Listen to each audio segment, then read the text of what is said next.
My life had no meaning at that time.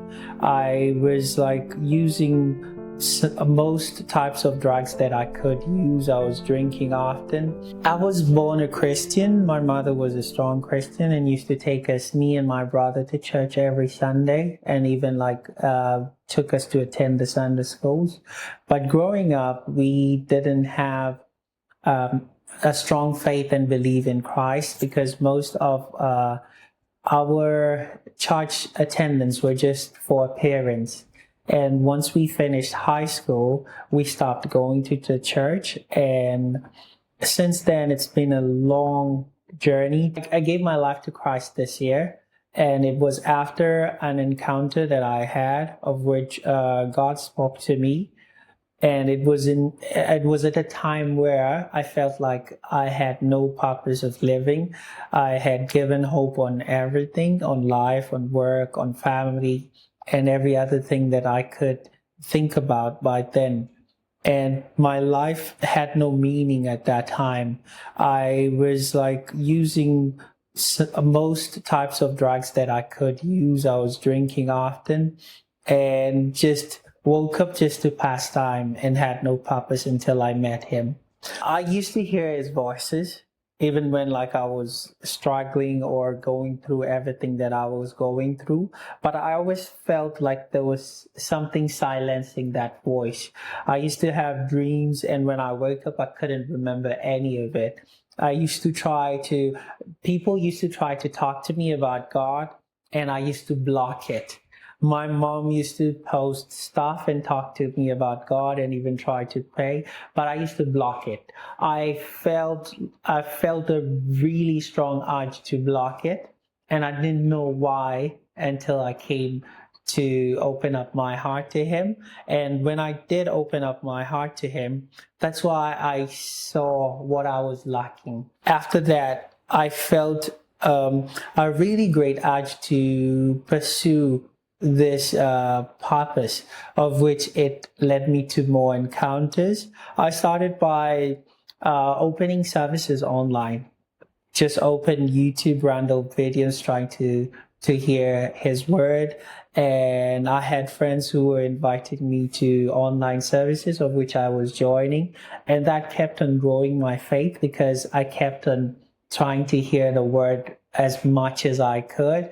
We had Kenyan fellowship online on Sundays, and I was joining it. We had an all nations program that was on Tuesday and Thursday, and still goes on, and I was joining. And every time that I had those word and prayed, and I was involved in fellowship, I felt a high that I never felt ever in my life. I felt a great feeling that took away all the fear, frustrations, and anxiety that I had by me continue to listening to the word and trying to discover more about our Father and Jesus Christ.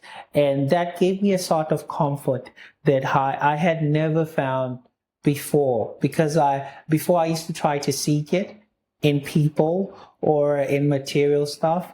But no matter how much I got to know other people or be in relationships, I never felt that feeling. So once I found it and continued, and it kept on growing, that's how my faith grew until I gave my life to Christ the beginning of this year. At some point, I had no one to look up to but him.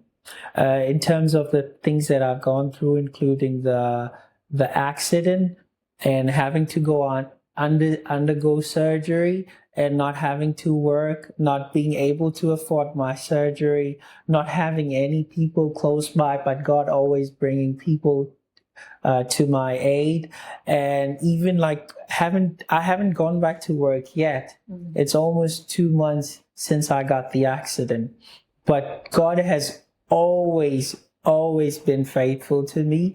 And it has reached a point that I have no fear or no worries or no anxiety about like what is coming, because I know he has me and he has shown me what he does. And I know that that is just the tip of the iceberg. I know like if anyone puts their faith in him, there's nothing they cannot conquer through him and with him. Becoming a Christian wasn't what I imagined it to be, because I thought in my thoughts, I thought like I will just become a Christian and everything will just become lighter and easy and smooth and swift. But once I gave my life to Christ, the first feelings were really great until I gave my life completely, because I was coming and attending and worshiping and praying, but I had not given my life completely. But when I gave my life completely, after sometimes it started to feel like a burial. It was more like a burial because the old me was dying. And in that process of my old me dying, I had to give up everything that I thought or knew was me, of which wasn't me, because it was like an armor or masks that I had tried to use in order to try and fit in this world, of which I was just seeking acceptance from everyone, including family, workplaces, living in a different country, because we are looked at differently. We are much is expected from us, both from family, friends, parents, any relationship that you have, and having to let go of all of that. At first, it felt very heavy because this was what you were used to. This was what gave me comfort at that time when things were not going well. This was what held me, but it didn't hold my soul. It only held my thoughts and my heart, but my soul was still missing something. So I had to go through that transition, of which I had to let go of so many things. I had to let go of those habits, had to let go of the drugs that I was using, had to let go of alcohol.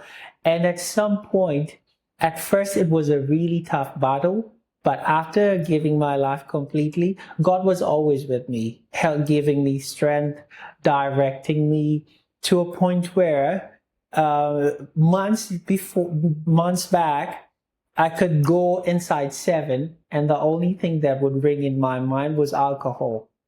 And after I gave my life completely, I could be inside 7 and pass the alcohol sector. And looking at them, I would only feel like vomiting. Everything that I used to do that used to excite me, everything that I used to think was nice, was cool, that made me enjoy life or made me happy at those moments before, they didn't feel like that. All that made me whole was living a life filled with Christ in me. And there was so much joy that I found in Christ that I have never experienced before. And it's something that I would want anyone to experience. Anyone going through that stage that I was, or suffering, or not knowing what they were created to do, or don't have a purpose, or feel worthless, or trying to figure things out, what I can tell them is to give God a chance, and then God will reveal himself to them, and they'll get to see him in ways that they've never imagined before.